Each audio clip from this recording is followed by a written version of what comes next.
Assalamualaikum warahmatullahi wabarakatuh. Raditu billahi robba wa bi islami dina wa bi Muhammadin nabiyya wa rasulah. Segala puji bagi Allah Subhanahu wa taala yang telah memberikan kita nikmat iman, Islam dan kesehatan sehingga kita dapat menyelesaikan tugas kami pada hari ini. Salawat serta salam kita sampaikan kepada Nabi Muhammad SAW, suri toladan sepanjang zaman. Langsung saja di sini kami akan mempresentasikan makalah kami dengan berjudul Sejarah Pemikiran Islam Periode 1. Adapun latar belakang sejarah pemikiran ekonomi, yaitu Islam tumbuh sebagai respon terhadap kondisi sosial ekonomi masyarakat Muslim sejak masa awal Islam. Para ulama periode pertama menerjemahkan dan mengadaptasi prinsip-prinsip Al-Quran, Sunnah, dan ijtihad untuk menjawab tantangan ekonomi pada zamannya. Perkembangan pemikiran ekonomi Islam secara umum dimulai dengan diturunkannya ayat-ayat tentang ekonomi. Adapun poin-poin yang akan kami bahas yaitu yang pertama, apa latar belakang munculnya pemikiran ekonomi Islam periode pertama. Kemudian, siapa saja tokoh utama pemikiran tersebut. Dan yang ketiga, bagaimana kilasan pemikiran ekonomi Islam pada periode pertama. Baik, latar belakang munculnya periode pertama. Periode pertama sekitar abad ke-1 sampai 5 Hijriah muncul sebagai respon terhadap kebutuhan praktek ekonomi, perdagangan perpajakan, sistem moneter, dan transaksi kredit. Pemikiran ini berakar dari Al-Quran, Sunnah, dan ijtihad, berkembang di bawah bayang-bayang Khalifah Rasyidin hingga Abbasiyah awal. Demi kesejahteraan manusia di dunia dan di akhirat, Islam mengatur setiap aspek kehidupan manusia untuk memberikan petunjuk dalam berbagai hal. Allah menurunkan Al-Quran baik yang bersifat tetap seperti akidah dan akhlak maupun yang berkembang seiring waktu, termasuk dalam bidang sosial, politik, dan ekonomi. Ilmu ekonomi Islam memiliki sejarah yang panjang dan bahkan lebih awal berkembang dibandingkan dengan ekonomi konvensional. Ali Said bin Ali tahun 80 sampai 120 Hijriah atau 699 sampai 738 Masehi adalah orang pertama yang mengusulkan penjualan barang secara kredit dengan harga lebih tinggi dari hingga nominalnya secara tunai. Turunnya ayat-ayat Al-Quran yang membahas masalah ekonomi menandai dimulainya pemikiran ekonomi Islam, menunjukkan bahwa prinsip-prinsip dasar ekonomi Islam telah ada sejak awal syariat Islam dan sejak Rasulullah SAW diangkat sebagai utusan Allah. Selain itu, Rasulullah juga menetapkan berbagai kebijakan yang mencangkup aspek-aspek kehidupan masyarakat, termasuk hukum politik, pernikahan, serta perdagangan dan ekonomi.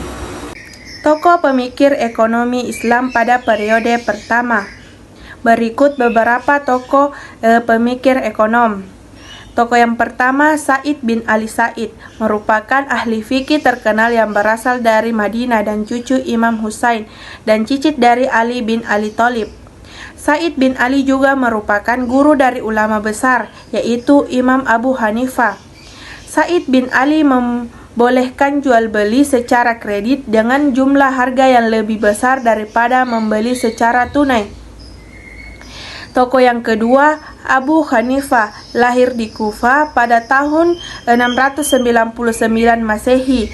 Abu Hanifah Al-Nu'man Ibnu Sabit bin Sauti adalah seorang ahli hukum Islam. Akad jual beli Bai' al-Salam memperoleh legitimasi dan kedudukan hukumnya berkat Abu Hanifah. Proses kontrak yang digunakan Abu Hanifah menciptakan hubungan antara pembeli dan orang yang memesan produk dengan pembeli membayar di muka. Tokoh yang ketiga, Abu Yusuf. Antara tahun 113 Hijriah sampai 731 Masehi dan 182 Hijriah sampai 788 Masehi, lahirlah Abu Yusuf yang bernama lengkap Yakub bin Ibrahim bin Habib Ansari. Atas permintaan Khalifah Harun ar-Rasyid, Abu Yusuf menulis kitab Al-Kharaj, kajian mengenai penerimaan negara, kharaj, jizyah, usur, ganimah, faiz, sedekah, dan zakat. Tokoh yang keempat, Muhammad bin Hasan Al-Syaibani. Beliau dipanggil Abu Abdillah Muhammad bin Al-Hasan bin Farqa Asy-Syaibani secara lengkap. Pada tahun 131 Hijriah sampai 748 Masehi di Wasit, Damaskus, lahirlah Muhammad bin Al-Hasan Asy-Syaibani menulis kitab Al-Kash yang memuat pandangan mengartikan Al-Kash kerja sebagai usaha mencari harta yang halal. Ibani, umat manusia telah mencapai titik di mana mereka tidak lagi membutuhkan banyak hal untuk mencapai kesalehan yang maksimal dan menarik kepentingan akhirat. Pemikiran ekonomi Islam periode pertama bercirikan pada kuatnya landasan normatif yang bersumber dari wahyu dengan pendekatan praktis terhadap realitas ekonomi masyarakat.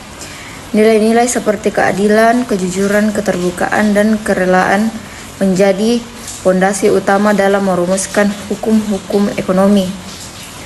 Para pemikir seperti Zaid bin Ali dan Abu Hanifah tidak hanya memberikan solusi hukum terhadap permasalahan ekonomi, tetapi juga memberikan kerangka dasar bagi munculnya sistem ekonomi Islam etis, adil, dan berpihak pada kesejahteraan umat. Pemikiran ekonomi Islam pada periode pertama abad ke-1 hingga ke-5 Hijriah merupakan fase penting yang menandai fondasi awal dari sistem ekonomi Islam yang berbasis pada ajaran Al-Quran dan hadis. Dalam masa ini, para ulama, ahli fikih, dan pemikir Muslim berusaha merespon kebutuhan ekonomi masyarakat Muslim yang berkembang seiring meluasnya wilayah kekuasaan Islam. Mereka tidak hanya menyusun aturan normatif dalam transaksi ekonomi, tetapi juga menciptakan sistem ekonomi yang adil, transparan, dan menghindari eksploitasi. Tokoh-tokoh seperti Zaid bin Ali, Abu Hanifah, Abu Yusuf, dan Muhammad bin Hasan Al-Syaibani berkontribusi besar dalam membangun kerangka ekonomi Islam melalui gagasan tentang jual beli kredit, akad salam, perpajakan berbasis keadilan, pentingnya kerja sebagai ibadah, dan spesialisasi ekonomi.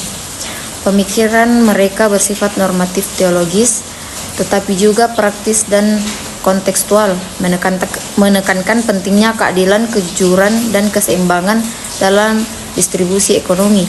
Dengan demikian, periode pertama pemikiran ekonomi Islam memberikan kontribusi besar terhadap landasan teori dan praktik ekonomi syariah yang hingga kini masih relevan, terutama dalam pengembangan sistem keuangan syariah, ekonomi mikro Islam, serta kebijakan publik berbasis maqasid al-syariah.